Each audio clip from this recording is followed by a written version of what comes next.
Director of the Armstrong Browning Library, and I am pleased to welcome you all to Browning Day, the ABL's annual celebration of the poets Robert Browning and Elizabeth Barrett Browning.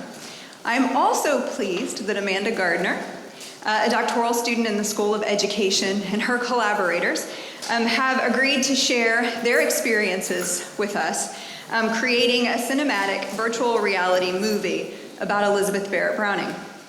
Graduate students contribute to the mission of the ABL in many ways. They curate exhibitions, they assist with the processing and digitization of collection materials, they give tours of the library to visitors, they incorporate the library's collections into the courses they teach, they help organize conferences and special events, and they create new knowledge through their original research. So thank you, Amanda, and thank you to her collaborators for allowing us to showcase your work and your contributions this afternoon. Before we begin with the presentation, I'd like to thank members of the Baylor Library Board of Advisors who are joining us this afternoon. The BOA is a select group of alumni and friends who promote the Baylor libraries and assist in fundraising and other outreach programs. This morning, the BOA visited the University Writing Center in its new location on the second floor of Moody Library. And they also visited the Makerspace that's also located in Moody Library. The board participated in a luncheon and a business meeting earlier today, and I'm really happy that you all could join us now. I would also like to thank Dr. D.M. Edwards for the lovely flowers that are here in the treasure room this afternoon. Dr. Edwards could not be here today, but he sent the flowers as a reminder that he's thinking of us. So thank you to DM. And finally, I would like to thank our sponsors for today's program. The Department of Curriculum and Instruction in the School of Education, the Department of Film and Digital Media, and the Department of Theater Arts. So thank you for your support, and thank you for being with us. I will now ask Dr. Gretchen Schwartz from the School of Education to introduce our speaker. And at the end of the program, Laura French, the curator of the Armstrong Browning Library, will close our program and invite you to the reception. Dr. Schwartz.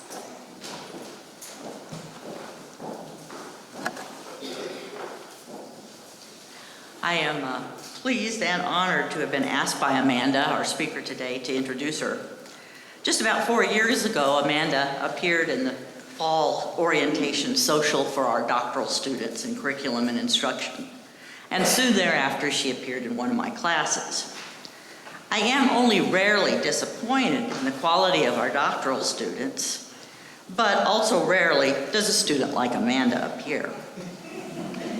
She has always contributed to class discussion and indeed the significant conversations that take place outside the classroom. But Amanda doesn't just share.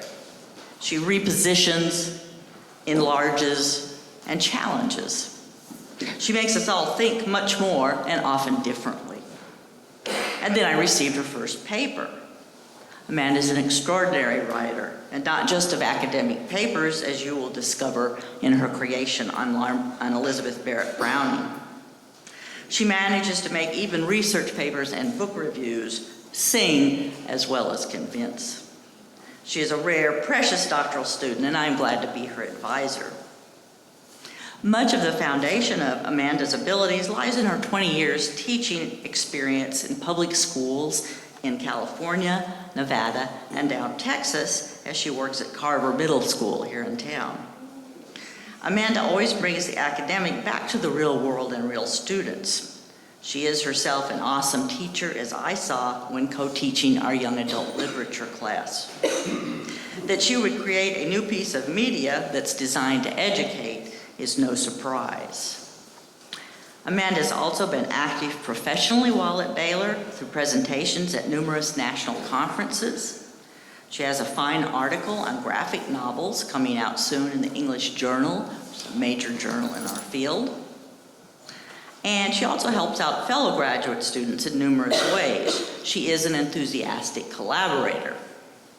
And that brings me to the work Amanda is discussing today. We always give lip service to the cross-campus collaboration, but seldom does anyone actually do it. Amanda has. Through her contacts, as she took classes in media and film outside CNI, she came up with the idea to create a cutting-edge piece of cinematic virtual reality. And she had the insight to see it as a potentially powerful tool in the classroom. Amanda is now working on her dissertation, which will examine what teachers think of CVR. I am proud to welcome Amanda Gardner.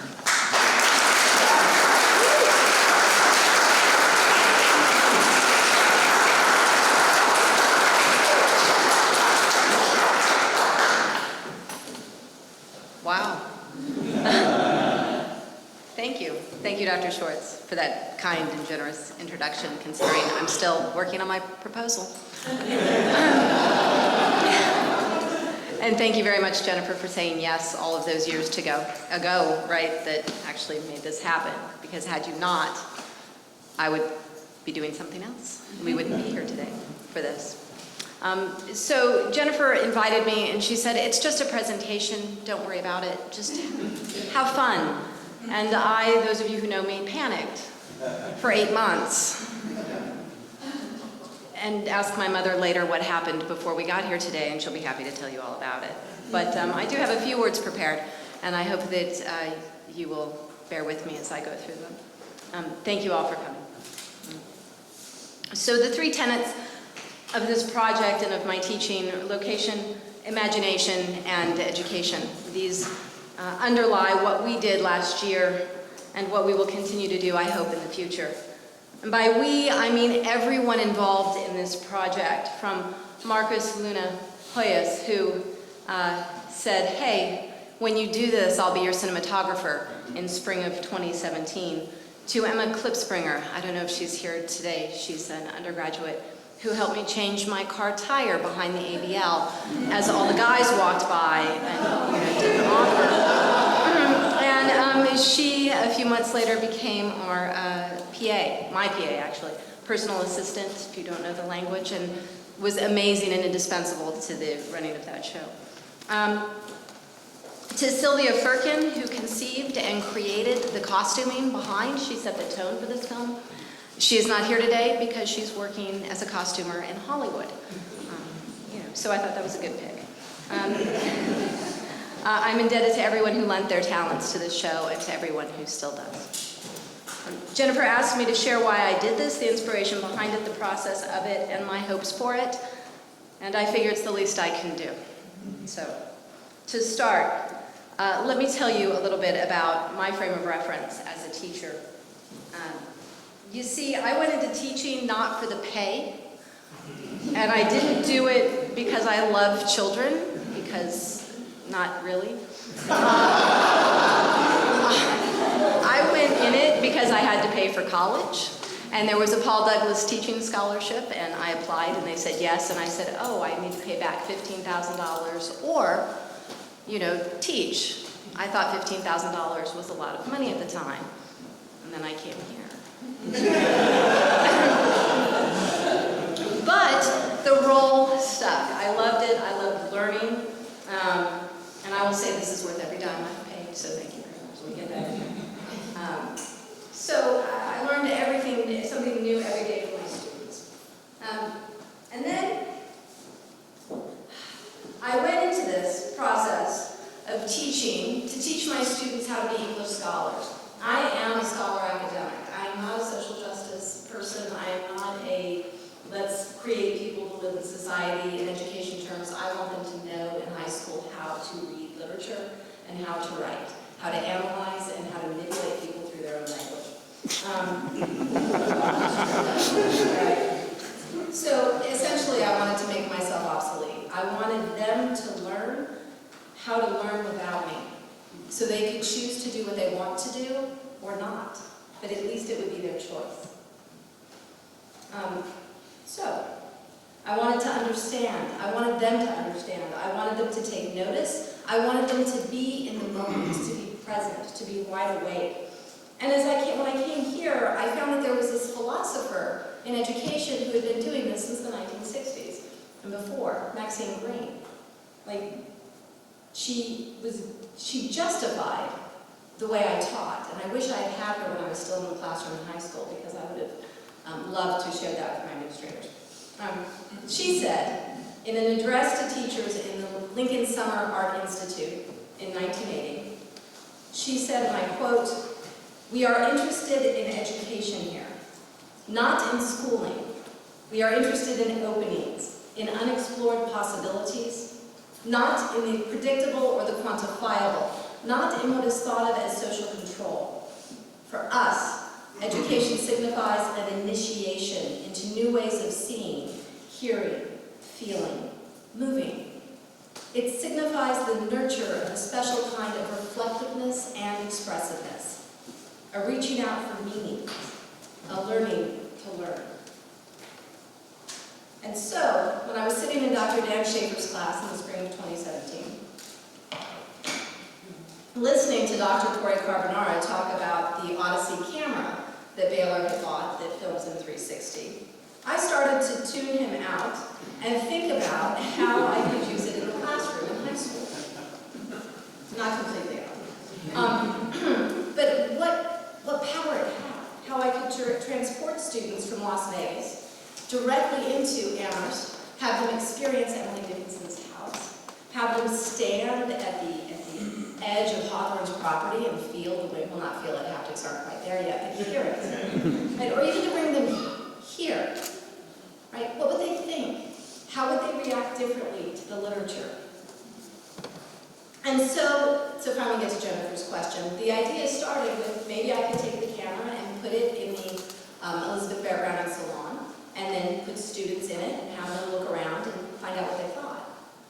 And then I thought, that's boring, because they're just standing in a space looking around. Don't they need something more than that? And then I thought, well, what would I want them to do as a teacher? I would want them to listen to people who knew her, to be able to figure out what they wanted to pay attention to, and to determine for themselves who this person, Elizabeth Barrett Browning, was. And then perhaps, if they were curious about her, they would actually be curious about reading her work. And then maybe they would read. That would be good for me as a teacher. So why not? So, I needed a script, I needed a cast, but most importantly, I needed a location. So let's see. Before I go any further, I'd like to clarify a few terms. How many of you here have been in a VR headset? Okay. How many of you haven't? All right. And so when I say CVR, VR, and HMD, we all get what that means? Okay. So let's look at the terms. So we're going to look at three. There are tons of them, but we're going to look at what VR is, CVR, and HMD, because the rest won't make sense. And I hope you'll experience it downstairs. I don't know if Josh is back up here yet, but my post-production and gentleman, Joshua Kastner, if I'm not mistaken, is lending his talents downstairs, getting it, the video uploaded for us. So VR, and we've had a preview of this one. VR is when the user goes completely into the environment. It allows for 6 degrees of freedom. You can look all the way around, you can look up and down, you can actually have a visual, it's probably better. As you move up and down physically in space, or left and right, the environment moves with you. It's interactive, it's immersive, it's fun. Really fun. And so that's VR. Now CVR, or 360 cinema, but the current literature CVR has won out because Hollywood loves it, and so why not? Cinematic has to be in there. It's different. You notice the camera in the middle? That's you when you go into the experience. You become the camera, so you have to have a point of view from which to tell the story, or else why are we there? My original idea was to put the camera in the middle and have people talk around. And then Gabe Lipton, our director, and my co-author on the script, we spent about 40 hours putting it together in about a month and a half. He said, well, what are you, a ghost? I'm like, good point. We'll get to more of that later. But CVR allows us to have 3 degrees of freedom. So we can look left and we can turn our heads, we can look up and down, what's the other one? Oh yeah, this way. That's it. And because we're in CBR, we can turn all the way around. But if you squat down, the vision stays the same. So the room doesn't move with you. There's a GIF that I stole from online. It's referenced in the back. That shows you, the top one is your 6 degrees of freedom. You can see that we're moving all the way around, and as we move our perception, we get closer to objects and further away. And the bottom one, we don't. The whole environment moves. So once you've had 6 DOF, 3 DOF is like, but we're in 3 DOF, we're in CDR. It's economical, it's attainable, and it's doable. So why not?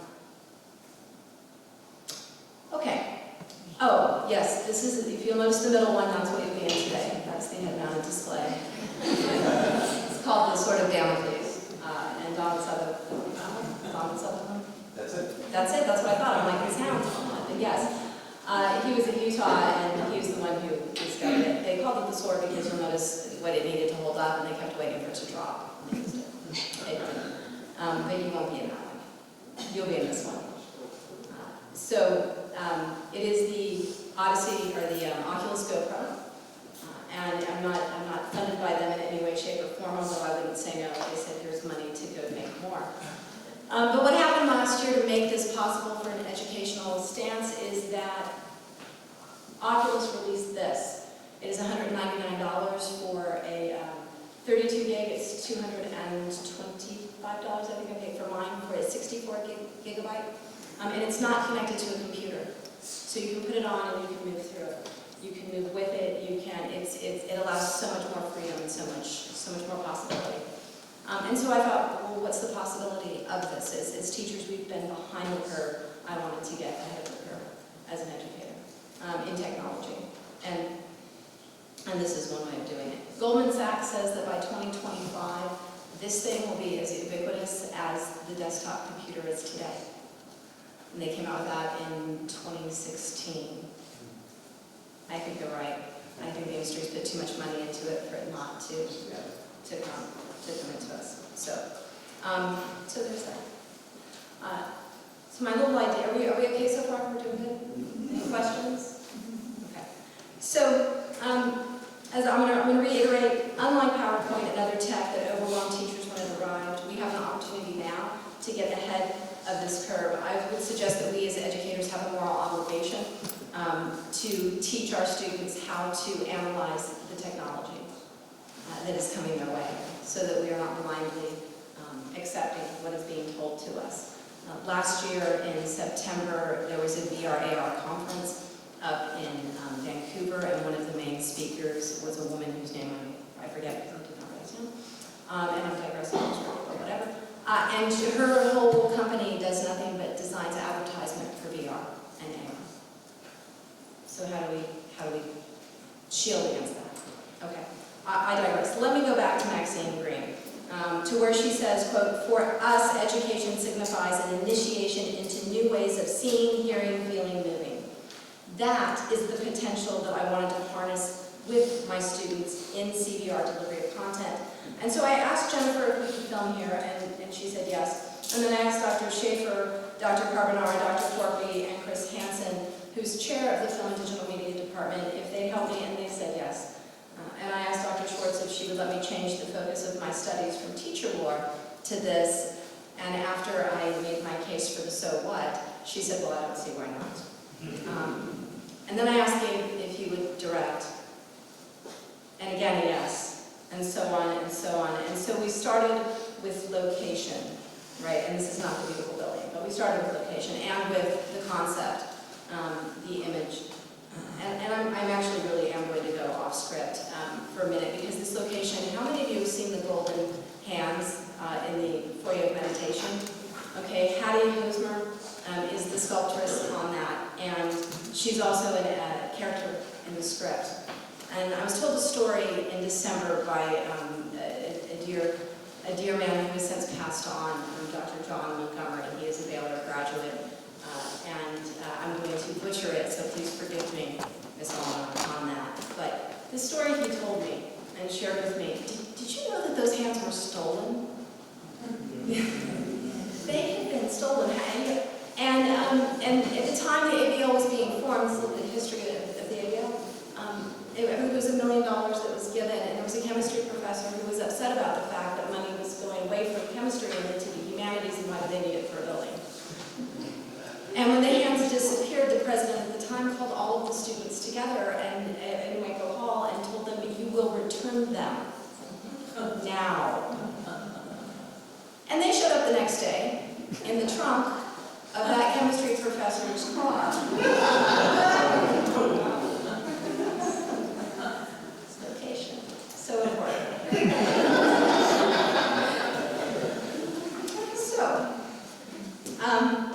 So that's the idea of the inspiration behind it. Let me tell you what happened during, here we go. Because, nice image, huh? Pretty nice.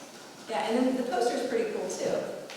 And this is Alex Clark, who is my neighbor and my friend. And when I said, hey, I have this idea and I need, you're a graphic artist and I can't pay you, but will you do this for me? He said yes. And then that's him and his dual screens, and we were working on the image of what was going on. So he's here with us today as well, so if you have any questions from him, I'm sure he'll be happy to answer. And he's hiding, Okay, so the locations that we used, this is the foyer of meditation, this is the opening scene, and in this you are Penn's girlfriend, and Penn is Elizabeth Barrett Browning and Robert's son, and his artwork is in the hallway, so if you've never been in the hallway at the ABL, please go in the stairway at the ABL, which is here. Okay. So he's inviting us in, he's saying don't be afraid, don't be nervous, it'll all be okay. He's giving us purpose for the journey. Just, are any gamers in the room? Right, so you go into a game and you have a role, and so it's the same as you are. My goal as a teacher, though, is to make sure that the role is broad enough that they can choose to do whatever they want, or think what they want, not do, because we're controlling what they do.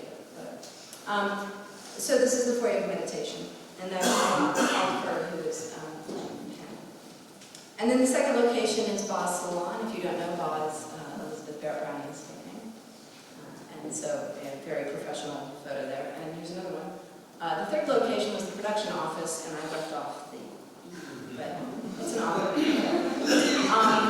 It's okay. And that's one of the, I think we had 5 or 6 production meetings that to get this going. So that's the crew. So here's the production. And I just have pictures for you to look at, so it'd be kind of cool. The script, you'll notice on this it has my name, but in all the credits, and when it's published, it will have dates as well. We won't say what that place this particular was, because it was another location as well. True love. Tori Ewing was our UPM, and you can see Gabe as well, and we've got Victor who will be also planning. So just photos to, you asked for what we did, so here's what we did. Here's more of what we did. You can see in the top left we have, there's Sylvia Firkin. On the right of that photo, and Becca Janey, who is her costume assistant. I believe she's now head costumer at, in our theater department. I Gabe as a writer, and then Gabe down in the lower corner on set as part of it. Brilliantly, he went, well, if I'm in it, then I can see what's going on and adjust. Because part of the difference of filming this way versus traditional is the direct, you can't see it. You just let them go and hope the take takes. It also takes a massive amount of space. So there's only so much you can do in a day. Grouped them by individuals. So these are all just set shots. If you have any questions on one, I'm more than happy to go back. But you'll notice on the right-hand side, there's Noah. There is Bailey as well, Bailey Harris, who was the first one to legitimize me as an executive producer. She sent me her headshot, like, the moments Gabe said, hey, we have this thing going on, so thank you very much. And in the back, you'll see Trent Logan, who, congratulations, he just got back from his honeymoon. He was doing a behind the scenes. And the behind the scenes is a 5 minute, and it's downstairs in the lecture hall. It's in the lecture hall. And it's playing on loop, so please, if you want it, I mean, it's phenomenally well done. The film department did it, and it deserves to be seen. And so there's that. A few more. The core, Noah and, Penn and Arabella, is who Baylor plays, and then the designers behind them. Marcos Linahoyes, who's also with us, upper right. And that was the first showing. He said, hey, I've got clips, do you want to see? And I said, yes, I do. And then at the very end of the day, we started here at 6 a.m. on April 15th last year, and we left at 6:30 p.m. And that's the cleaning up at the very end. You'll see Emma in the bottom right-hand corner, and Victor and me. I'm smiling because I actually got to hold the tunnel, and I was like, yes. All right, so we also have Stephen Bounders, who played Robert Browning, and I mean, the comparison, just...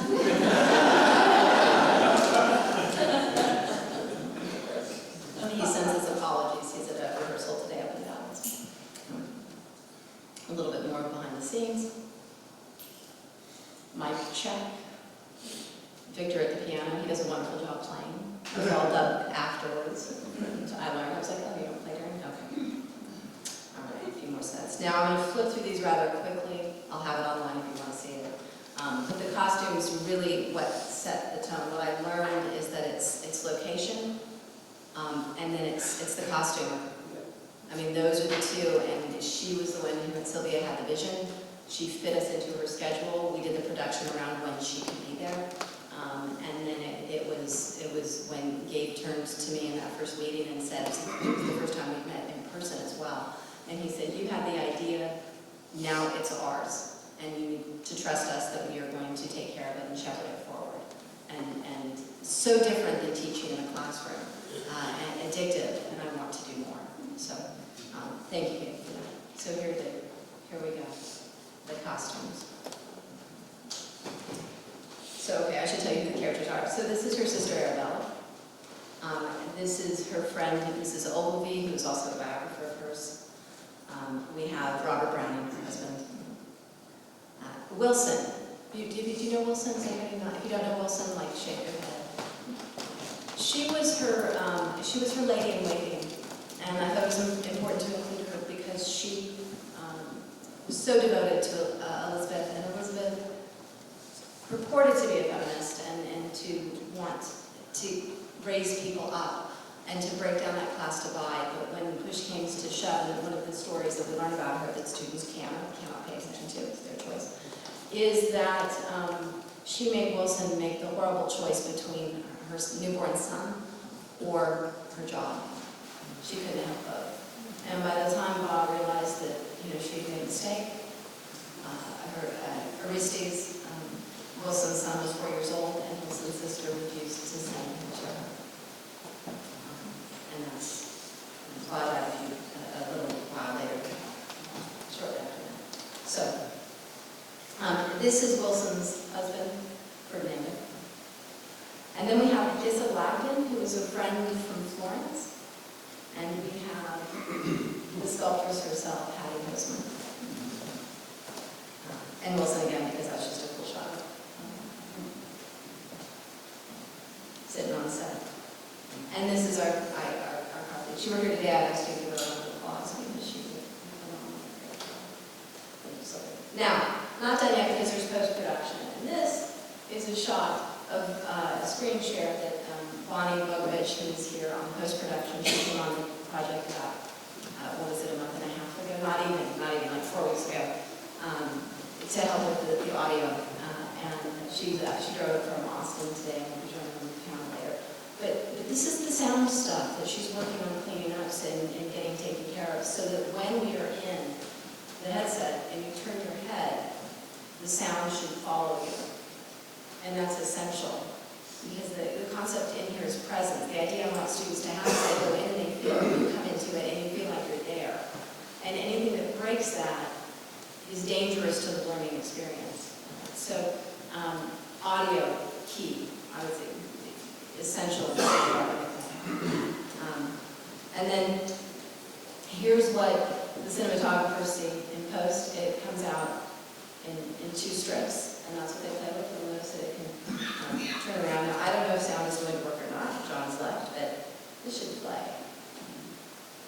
Maybe.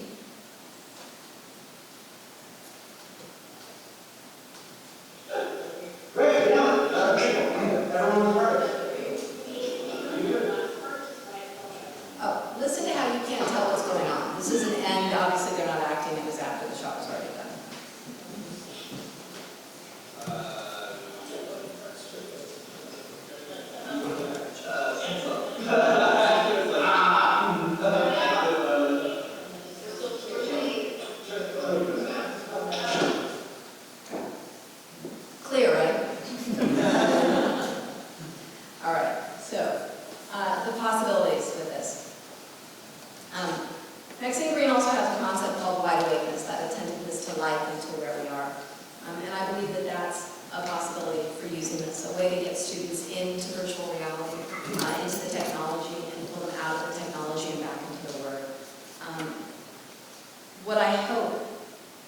what I hope it will do is have students experience literature in a new way, to come to humanities in a new perspective.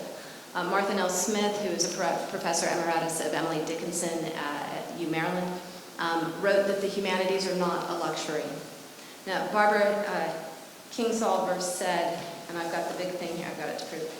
She said in a talk at the Sydney Opera House, and I'm going to quote her, about language, about English. And again, she's talking to an audience when she says this last year. It's so important to remember that literature is one of the few forms of language that isn't instructive per se. You know, we are surrounded all the time by words that are telling us what to do, what to buy, what to be, what to wear, who we want to be. And literature doesn't do that. Literature asks you who you want to be. It asks you questions, ideally, that you've never asked yourself before, and it walks you through passages of other lives that help you find your way to your own answer. And for that reason, every one of you could read the same book and have a different experience. She says, and again, this is her, because I mean, when I write a book, I've done half the work. And when you read the book, you do the other half. It's participatory. So literature is meant to ask questions. And what I hope will happen is that cinematic virtual reality, that content delivered this way, will also have students ask questions. I will design it with my team for it to ask students questions as they go through. And when they get into it, perhaps they will find this. I couldn't go through this without showing us Jerome Lanier, who is considered the father of he coined the term virtual reality. And this is him back in 1989 with a haptic glove, and haptics is touch, and that's coming as well. But he said of his first experience in VR, he said, it is physicality revealed in fresh light. Because when he stepped out of it, he looked around and he breathed, right? Reality was more real. It was new. And so that's all I have for you today, except for the camera.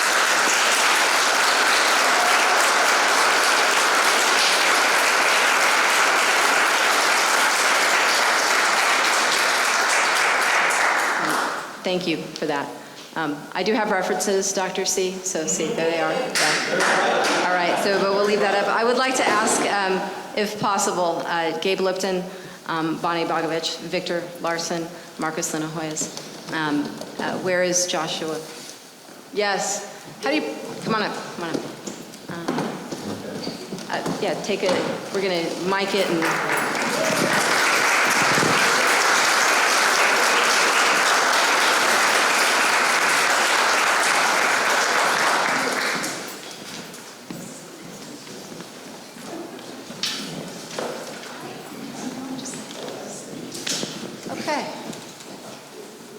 So we're gonna ask you all if you'd like to ask Amanda and her collaborators any questions about their project.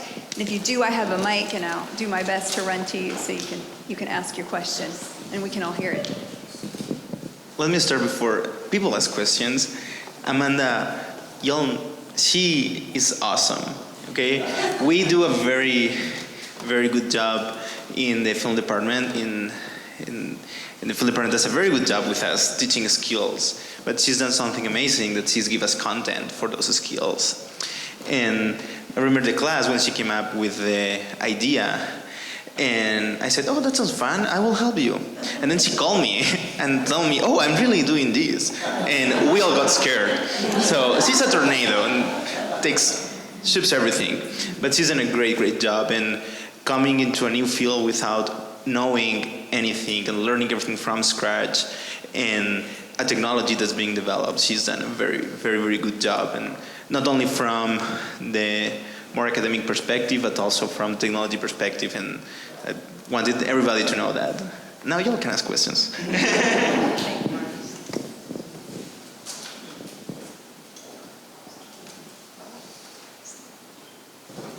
We're all good? No questions? My mother has one in the front when you're done. I had a technical question. Back when you go to the page with the HMD viewer on there, is that connected by Wi-Fi to a computer or to some other source? How does it work? Okay, no. There's different headsets right now, and the one that we are going to be using, it's not. It's just like your phone, but that has you can actually see with your phone sometimes some video games that you can move the phone and what's in the screen moves, but stick in front of your eyes in a way that it tricks your brain into believing that you are there. Does that answer your question, sir? Cool.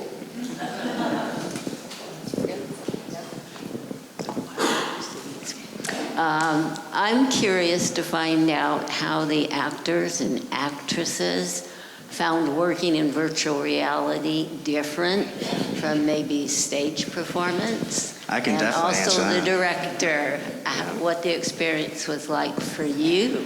Yeah, great question. That's exactly why I agreed to do the project. I was already kind of interested in VR. I was studying it as part of the class that we were both in. And I was fascinated by it because it really did seem like it would be stupid of me not to take advantage of the fact that Baylor really loves technology and really makes it a goal to be on the cutting edge of technology in film.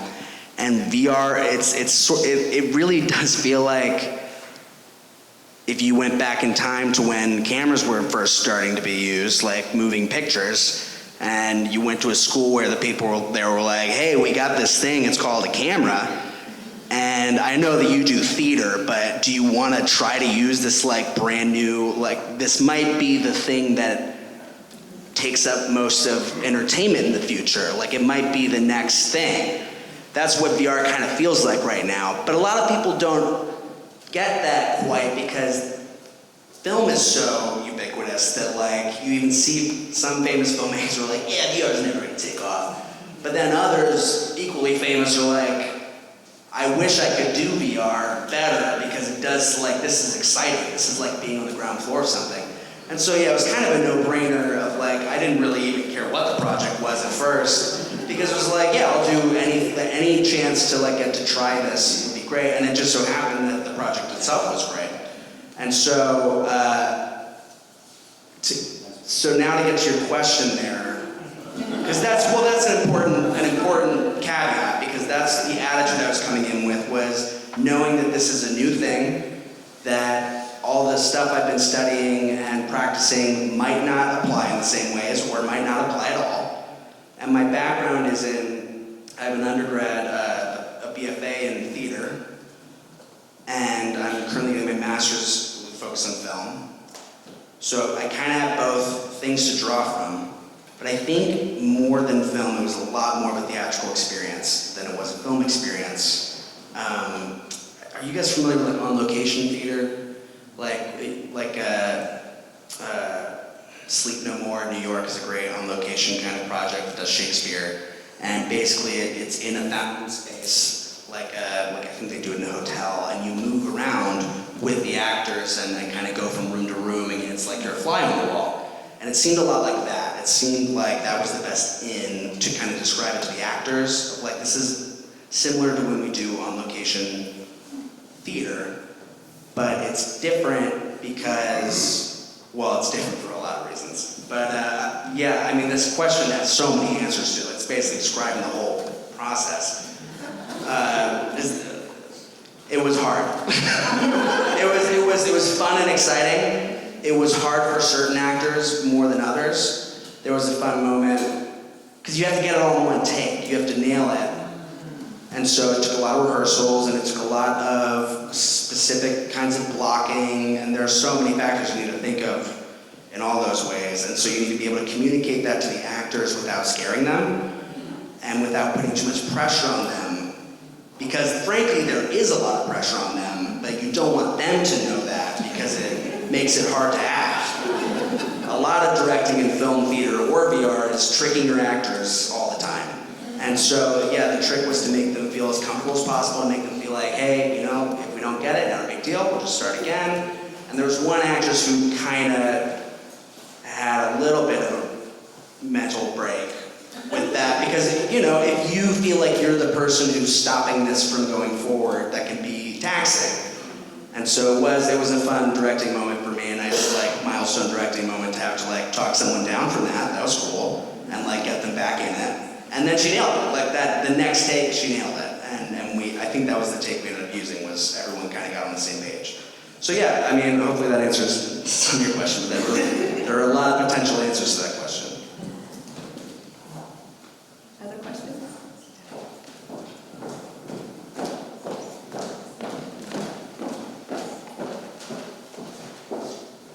So while you were talking, you kind of touched on this. This technology is going to be ubiquitous. It's going to be everywhere. And this is kind of for all of you. What are you most excited about going forward with this technology? Hey guys, so I helped with the post, and Josh can answer. With respect to the previous question, still happening. 15 minutes ago. It's been a great process, to be completely frank. But with respect to the previous question that was asked, some of the people here are in courses with the Baylor Film Department. I graduated film in 2016. And at the time, 2 years prior to my graduation, I took a course with Dr. Carbonara and Dr. Corby about the new technologies that were coming out, drones, VR, AR, 3D printing, which I'm sure you're familiar with. And towards the end of that course, they asked us to chart a course for those technologies that we focused on and see if we could predict what would happen based on there's obviously no way to predict what's going to happen with any of these technologies, right? But based on data, based on analysis of facts and figures that we've seen in the recent years leading up to right now, or 2016, they asked us to measure what would happen 5 years from now, 10, 20 years. If you look at the papers that were written in those classes 2 or 3 years ago, everything is lining up. And that's a credit to the professors, that's a credit to the department, but it's also a credit to the technology itself that, the market sort of separates the chaff from the grain, so to speak. And VR, speaking about what we're most excited about, I'm an educator, I'm a teacher right now, and I think many of us are, but this has the potential for every field. If you're talking about theater, there's no directors present. You have to get it in that tape and then move forward, right? But if we're talking about education, there are different types of learners. So there's kinesthetic learners who learn by touch. There's people who learn by hearing, by watching, with music, right? If you can reach out and touch something and create music, in a 3D space, if I can sit a kid down who has ADD and have them, race their heart out, or fly an airplane, or use a tank, right? Or, solve puzzles, or learn a language, right? Right now, you have the ability to, if I want to learn Spanish, I can sit down in VR chat. It's not dedicated to that purpose, but I can sit down in VR chat in a Spanish-speaking room and try to communicate with a Spanish speaker, and vice versa. Imagine a classroom of 30 kids doing that, and that's it. You don't have to go to Mexico. I don't have to go to Spain, or Puerto Rico, or Guatemala, wherever you want to go, right? Neuroscience. You can step inside the human brain and study it. Your medical fields. Right now, medicine is using it, law enforcement is using it, the military is using it, not just not just VR, but AR, which is augmented reality. So we're talking not just, it's just a toy. No, it's a tool. It's a tool. Yeah, of course. Bonnie, also in post audio specific. I've been going to a lot of VR type conventions over the last couple of years, and there's a rising call for, especially on the scientific medical side, for stress reduction and post-traumatic stress disorder, especially for anyone suffering from PTSD from the Army or from a horrific accident. Putting yourself into virtual situations to either help recreate and ease you out of a trauma, or to find ways to better guide you through guided meditation or serene experiences. I tried out an experience last year, which was a meditative breathing app with a panda, and you would think that sounds like the weirdest thing, but people are often overstressed and forget to breathe. Like if you think, when was the last time I remember to breathe today. And if you can't remember, or you're like, that's a weird question, you're probably not breathing enough. But going into a virtual reality experience in a forest with like this avatar helping me was like the best 10 minutes of my life. And I thought, why doesn't everybody have this? And also there's amazing things coming out. NCSC, or SCSC, I always say the wrong one, Southern California. They've been developing a whole bunch of VR simulations through a thing called Starcatcher that helps stroke patients. And what happens is you've seen videos or heard things about people who haven't walked in forever. They put them in VR and suddenly they're moving their limbs again. Things like Starcatcher are out there where if you suffer from a stroke, they put you in a headset and you start catching stars with nets. And they put a weight on your arm that's suffered from the stroke and you can't move it anymore. And they start tricking you in the game and say, if you catch stars with that right arm instead of the left arm, you get twice as many points. And slowly that person starts catching with the right and they don't even notice the pain anymore. And it's mind-blowing what we can do with this tech. So personally, I'm really excited about the medical.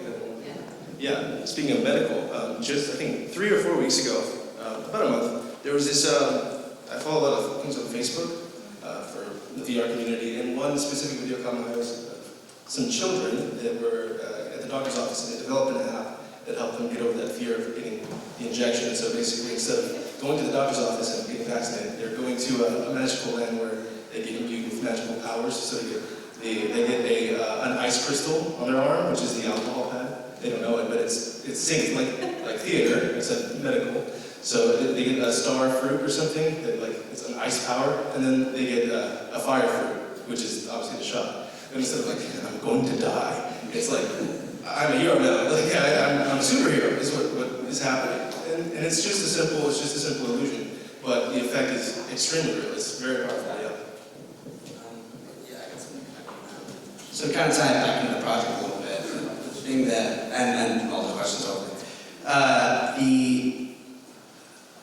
The thing that I'm excited about, and that I think this project, why it went from, something like I'd be stupid not to do VR to, I'd be stupid not to work with Amanda on this project, was that VR, all storytelling forms, whether it's film or theater or music or whatever, at the heart of these is almost always a desire to create empathy with an audience and to tell a story that will help people see life from a perspective other than their own.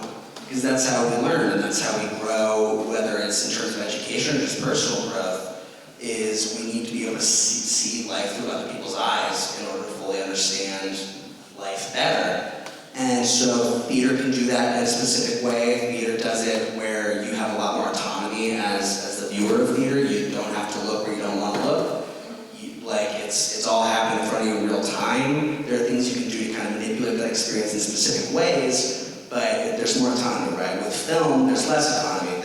You're going and kind of making a contract with the filmmaker of I'm going to sit here and be passive for an hour and a half and let you tell me the story, and then after it's done, I'm going to think about it.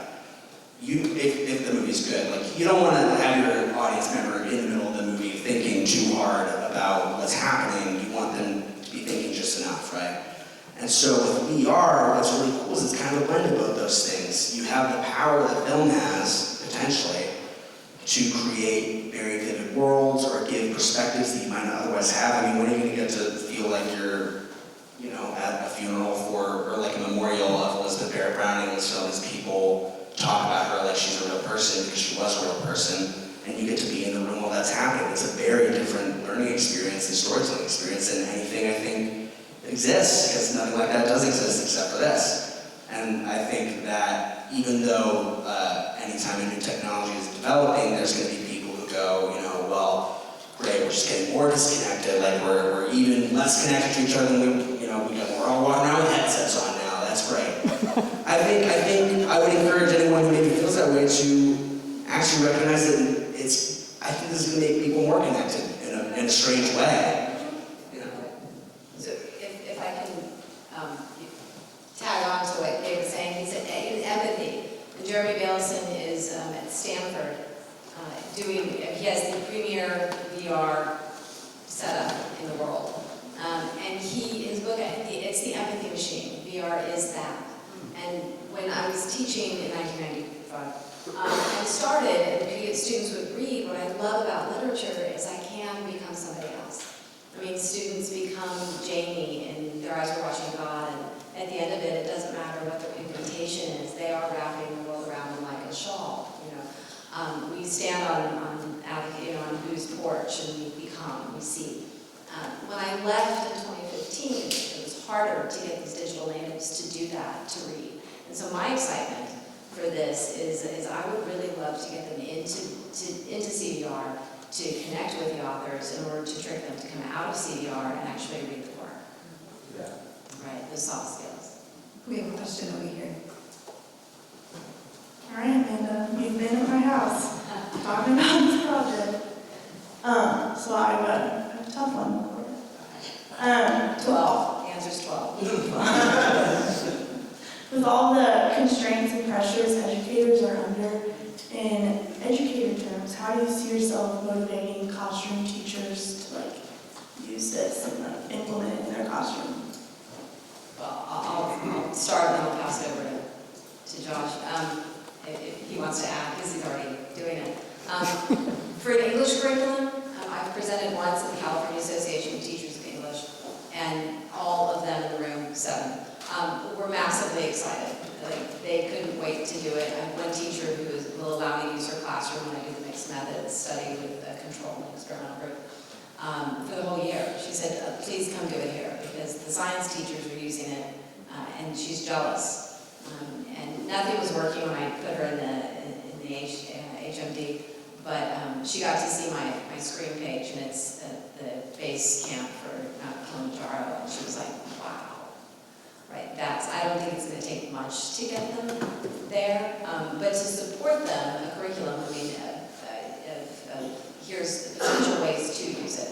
I'm not one for saying, here's the paperwork and follow it, because that to me is not teaching. Like, why? You don't need a person there, you can just give them the screen and let them read it. But helping them by saying, here's some ways to integrate it in, to give them support material with it as well. And then to help them teach their students how to use it. Really quick tag on that.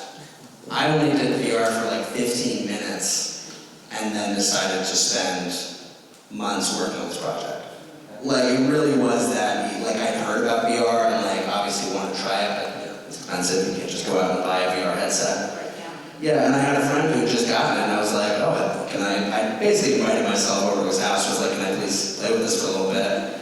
And maybe I spent 15 or 30 minutes, and it was all I could think about for months. It's a crazy experience, and I think really just showing people is enough. Yeah, sure. And then we have one last question. Great, I'll try to. Speaking as an educator, generally the reception is, this is the greatest thing I've ever seen in my life, and I don't want to not be a part of it in some way. Or people that are more hesitant. I would say you could just make very logical arguments. The cost for this has never been cheaper, so for the same price as a laptop that you would have, you don't even need you don't need every single class to have VR headsets now. You can just have a VR lab or 2 VR labs with 30 to 60 kits, and it's less than most laptops that you can get. So that's just a very practical way to look at it. And there are new headsets coming up this spring, actually. One's called the Oculus Quest, which is the next iteration of that, and it has 2 controllers, so you can actually physically move around, a lot more freedom. But just looking at the curriculum, a lot of people are very hesitant because they're like, I don't want my job to be replaced. And I think that's a very valid concern. I don't think that that's going to happen. You can't really replace the teacher. This is a supplement to that, but if you look at just the Waco ISD area, you have 40 to 50% of the kids that are on or below the poverty line. 30% of those kids are homeless. I can take them to Nicaragua, I can take them to Germany, I can take them to World War II, I can take them wherever I want. I can do whatever I want with them in that class like this, right? And if you're talking, somebody mentioned about the empathy machine, right? Yeah. Some of these kids, I have students that don't know what extreme poverty is like, and some kids who don't know what extreme wealth is like. And a lot of those kids, especially in public school, are in that setting together. And that builds empathy. That's huge, right? But some people look at VR like it's a game or a toy. I personally, I get home and I'm tired. I don't want to leave. So I'm going to stay in my house and I'm going to, relax. But from the comfort of my bedroom, last week I was talking in the same room with a homeless man from New Mexico. He's homeless, I don't know how he has VR, but he found it. He built his own computer for parts that he found on the street. A CEO, I kid you not, a CEO, and 3 guys from some college in like New Hampshire or something. Like the 3 of us here, 5 of us just talking. And if you get this experience that you don't have under normal circumstances, if I could, go to the street and talk to people that I'm not comfortable talking to, think of the impact that it would have with racism or sexism or whatever kind of thing. There was a documentary called Sangre Tierra about the immigrant crisis. It's teaching you how to think about what other people go through. Just a really quick note. And also there's this big fear that VR has to be expensive. VR has to only be made on the top of the line equipment. Like you can only do this if you have 400 Vives in your classroom. I think to even get people hooked on the idea and to prove that it can work, there's tons of apps out there right now that work on Google Cardboard. And what that is a pretty much, they hand them out at some conventions for free, or you can buy your own for $5. And they work with most phones. And all it is your phone sitting there in what looks like the Viewmaster that I still have from my childhood. And it weighs practically nothing, but we should be encouraging more developers to make experiences like what Amanda's doing for those small devices, just to give you a taste of what can happen. Worry about the more expensive stuff later, but if you can prove it on a smaller screen, and some things I've seen really can, then that can get us really a lot of the way. Deborah, you want the last question? As a retired professor who fought to learn PowerPoint, my immediate reaction is, how in the world can we use this? I mean, I can see how you use it, but making it is a part that I see extremely time-consuming and frightening.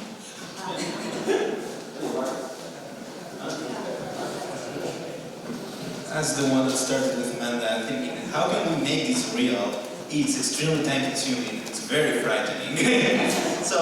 But it's a new market that's developing, and the professionals are not even coming out yet from school. We're still here. Like, there's people that know what they're kind of like trying to find out what they're doing. It's something that no one really knows. The grammar for this thing is being written. So, 25 years ago, you could make your movie in Super 8, and the school might have some 5 cameras that can lend to the students and do it and teach them how to do that, and it was long and time consuming. Now it takes 5 minutes to the kids to take their phones and make a video and put it together. So that's what's going to happen. Like in 5-10 years, it's going to be very, very easy. Right now, the software to build a virtual reality environment is free. Any kid with a computer at home can start doing it. So it will be really fast. Well, it won't be time consuming, it won't be expensive. 1 second. Currently, we're on the leading edge of this technology, but as we continue to develop in the next 20 to 30 years, we're going to overshoot it, and we're going to enter some other era of this technology. And at that point, the costs related to the actual head-on displays and the costs associated to actually making this will go down. So as we overshot still images with a movie camera, we'll keep on plowing forward, and the way people bring it together. And on the creative side, right, because it's one thing to have the equipment and the technology, but it doesn't mean you can make it something that's worth watching, right? The reason it's time consuming right now, and it was time consuming, it was a ton of, I had so much fun because it was very challenging because the rules aren't written yet. And I'm studying film, there's so many rules already in place, but they only figured out the rules to filmmaking because of trial and error and just experimentation. There weren't close-ups, there weren't, reverse shots, it was just pointing the camera at the market. And they were like, yeah, that's all we can do. We just filmed this train. And then people came along and were like, oh, what if we try cutting it? And they're like, I'm cutting the film strip. What are you talking about? Are you insane? Right? And so, yeah, that's how that developed. It was slow, and now we look at that stuff and we laugh. And with this, it's going to be a journey to kind of figure out the grammar and how you write for something like this or how you direct for something like this. But what's nice is that it is kind of a conglomeration of film and theater already. So you can kind of steal some rules and you can there's stuff to borrow from. It's not total starting from scratch. Amanda, would you like the last word? Yes, please. Thank you, Jennifer. Well, coming at it from an educational perspective and knowing nothing about how to film except how to analyze it, teach my students how to analyze it, I think that was a wonderful gift because this team came with so much background in film, and I came with the idea, right? How do we apply it? How do we use it? And maybe this will work and maybe that won't, but let's give up that control that directors have and this audio is used a little bit more, but so that the students can tell their own story, right? Is that fair to say? Sure. And did a phenomenal job on it was fun just watching them. I wish I could have recorded or had been cognizant enough to go, oh, I should probably film this as I'm going through, right? But there's the behind the scenes downstairs in the lecture hall, and plug it out one more time. That we should watch it. And watching Victor set up and tear down and run all over Waco to get whatever he needed. And Marcos with this huge camera, and Alex who helped him with that huge camera. Just so there's no rules, as Gabe said, so just try. Now, I can't tell you that Microsoft right now is working on a VR template for educators. And I found that out. I was at OC5 in the fall, and I found that out from a gentleman whose name I don't know because he had his tab turned backwards. And I was sitting where I shouldn't have been, but whatever. And he runs a team who creates the software as well as the hardware. And so I figure if he has 2 teams under him at Microsoft and he says this is coming, when he found out I was an educator, he said, well, what do you think? And I think it's great, but I think that it has to be done with purpose. And I think it has to be done with intent, and I think there are a lot of unintended consequences that could happen, especially if we use it in the secondary education, because our students are forming who they are. And so they have to be able to analyze and decode so that they can decide whether it's what they really want to see or not. So that's the last word. Will you all please join me in thanking our presenters?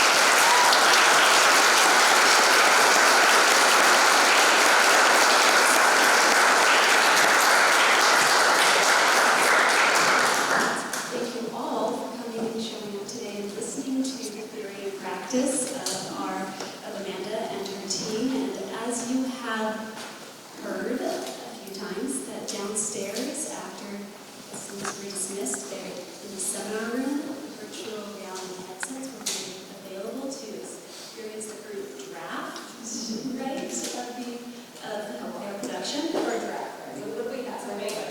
Yes. It's a beta. It's a draft. It's not complete, but it's their experience, and they're willing to show it to you if you're interested in seeing it downstairs and seeing the current state of their production. Across the hall from the seminar room is the lecture room where you can watch the 3-minute video, so it's quick to come in and sit down and the making of and learn more about how they put this together. Additionally downstairs, there's refreshments, of course. But before you head downstairs, I wanted to let you know that we have a brand new exhibit that was installed this morning by brand new exhibit, How Do I Love Thee? 169 Years of Sonnets from the Portuguese and Laurent, done by graduate research assistant Emma Lipke, who is a museum studies student. She put this together and she will be available questions, so please take a look at her work before you head downstairs. And if it's been a while since you've been up to the salon where this was filmed, the 3rd floor is remaining open for the next while, so you can head upstairs as well. And please, before you leave, grab a t-shirt that Amanda had created, and you can promote her video around town and wherever you might be. Amanda, is there anything else?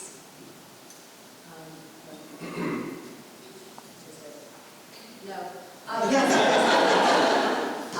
The original's out, isn't it? Did you How We Love Thee? Yes. Yes, the original drafts that we have here at the ABL are on display on the other end of the treasure room for you. So in print on your right side, and on the left side, Elizabeth Barrett Brown's drafts. I would be remiss, the back of the shirt, so the reason this came together is that Norma down at Circle Hardware, and this is a plug, they were very supportive, local entrepreneurs, and they said, hey, let us help you, and she loves interior design, and when I told her, perhaps you might want to, what do you think, could you throw some money our way? And so this came together because last week I stopped by and they found money in their budget to be able to help us, and Baylor colors, and I wanted to make sure that Alex's design got out, so please enjoy. Thank you guys for coming.